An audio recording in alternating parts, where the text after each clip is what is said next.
All right, Caroline. Caroline, where'd you grow up? Where are you from originally?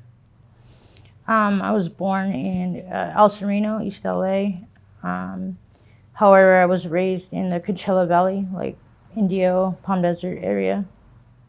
And tell me about your childhood. You had both your parents when you were young?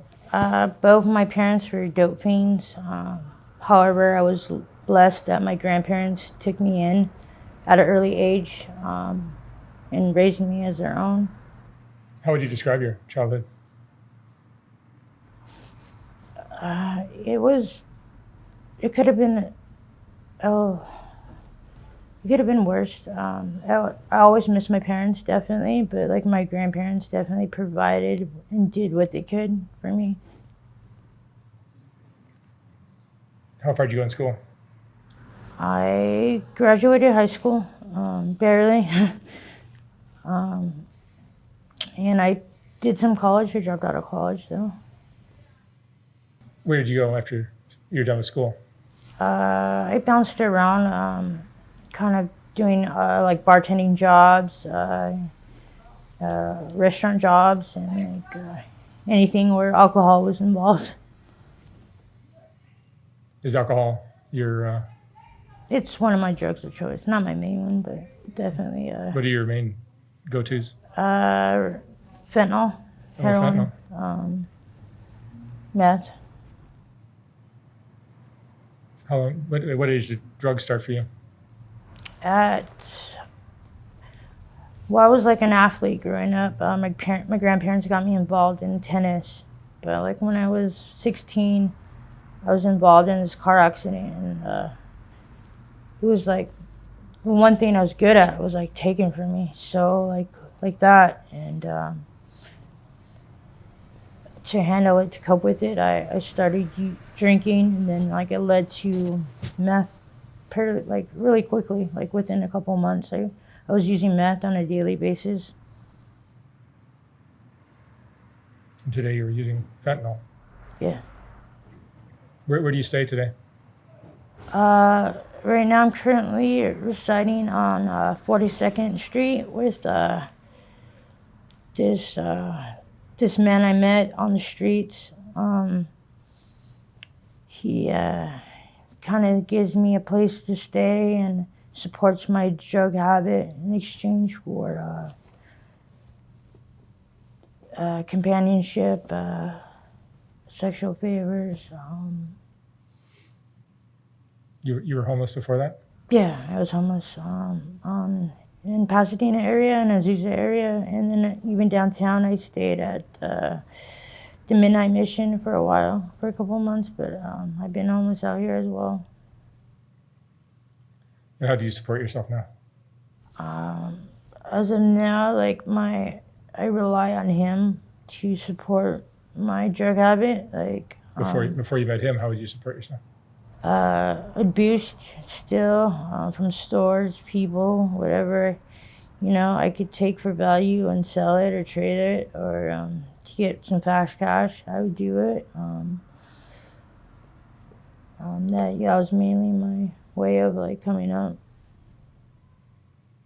Do you still have contact with your family? Your grandparents still around? My grandma, she's 89 years old, and yeah, she's still hanging in there. And she's actually, I have a 14-year-old son that she's raising right now. And like I've attempted, like I guess 4 times to try to kick fentanyl, and I failed. And like I'm just scared that like it's gonna take my life. Is that your biggest fear? Is it? I'm gonna die, and my son's gonna have to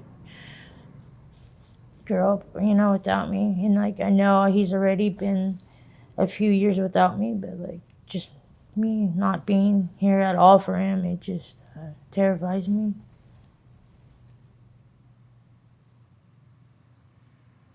What do you see for your future? I mean, if you do you see any way of trying to break free of addiction? Right now, I'm feeling kind of hopeless. Because like this, I feel like fentanyl has such a grip on me. It's unlike any other drug I ever tried. It's like the feeling it gives me, and like the feeling when I get when I don't have it. It's nothing like a heroin kick or a methadone kick. It's nothing like I ever kicked before, and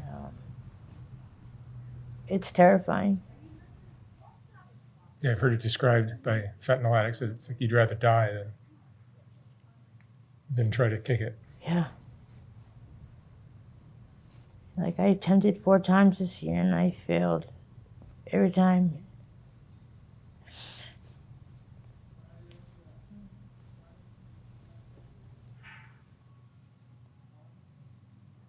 You talk to your son still?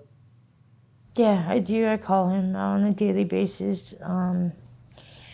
The relationship is, as you can imagine, it's kind of strange. He doesn't call me mom anymore. He calls me by my first name, which is it's hurtful, you know. But I do have communication with him on a daily basis. And like all he wants is, he told me all he wants is his mom back. And I wish I could, more than anything, I wish I could do that for him. And I'm sure that brings up feelings of shame and guilt for you and things like that. Yeah, definitely, you know, just I'm sure you'd love to be there for him. more than anything, you know, and like, just especially be there for him and my grandma, you know. My grandma's,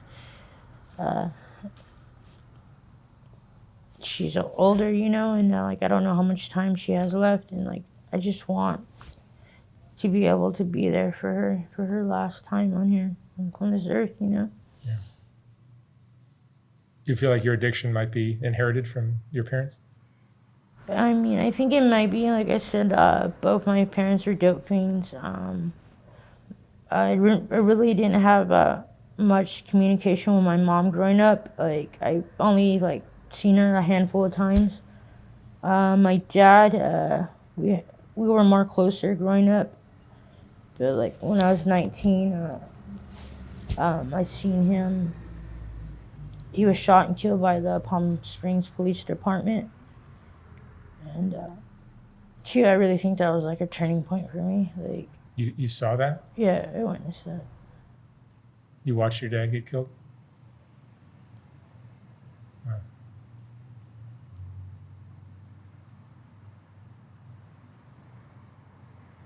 Is this the lowest point of your life right now? Definitely. And like, even though I have like a roof over my head right now, this situation is so demeanor. Like, I'm not a straight woman, you know. I identify as a gay woman. I like females. I like to be with females and like to be in. To have to do things with this male, it's really so I feel like just to survive, you know, just to have a place to lay my head at night, you know. It's definitely difficult. Do you have friends? No. Yeah, just acquaintances on the street. Yeah. Do you have hope of getting your life on track? You know, with fentanyl addiction, it's tough to imagine breaking free of that. But My hope is very small right now. It's very limited, and with all the fentanyl deaths recently, it's got to be scary, right? my tolerance is so high. It's I highly I don't. You think you're immune to that now? I just my tolerance is like super high. You know, like I sometimes I don't even get high anymore. I just get well. And like for fentanyl, like that's pretty It's pretty bad habit, Like my habit's anywhere from $200 to $300 a day. Oh, really? And the guy you're staying with pays for that? He's got you where he wants you.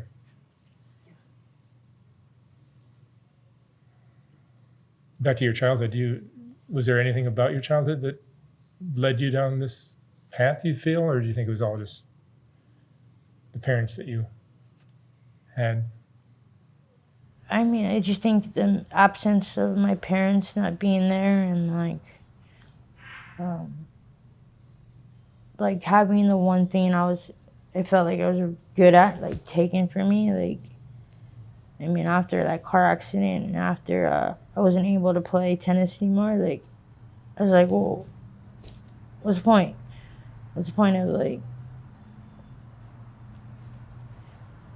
so like after that, like, it was really a turning point.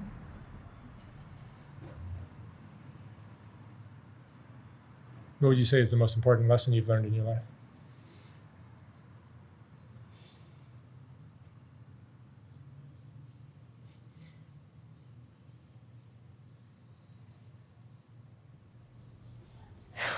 Friends are hard to come by.